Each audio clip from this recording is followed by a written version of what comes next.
nze kiyitibwa okukwata ku busiraamu nja kufiirawo.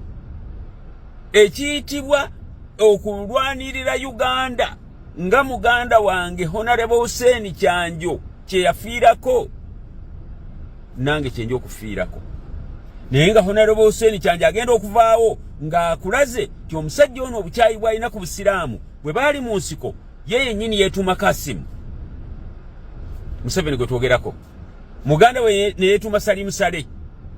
Waliwo bayita bagundi Shabani Bantaliza.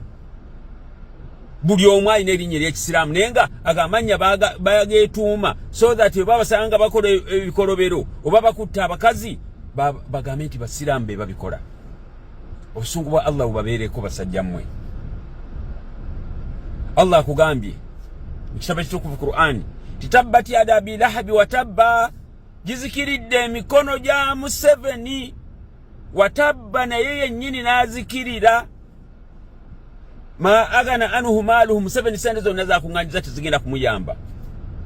Wama kasaba ne byakoze. Sayasula naran, Museveni agenda kusonsekebwa mu muliro. Dhata lahabi, Allah gwe yakuma ogububbuuka.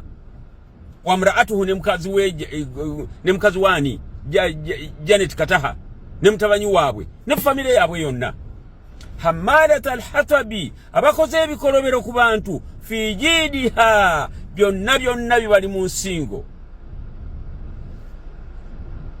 Fi jidiha, kwega mu nsingo zaabwe hablum min masad, mulimu Allah agenda kubambaza emigumu okusinga obugogwa. Sajja mwe mukabiza abantu, mukabiza ensi. Abantu bonna ab'obuvunaanyizibwa Abaganda n'Abasiraamu bakyojjanyiziddwa nnyo. Kabaka mwali mumuse kabaka wa Buganda.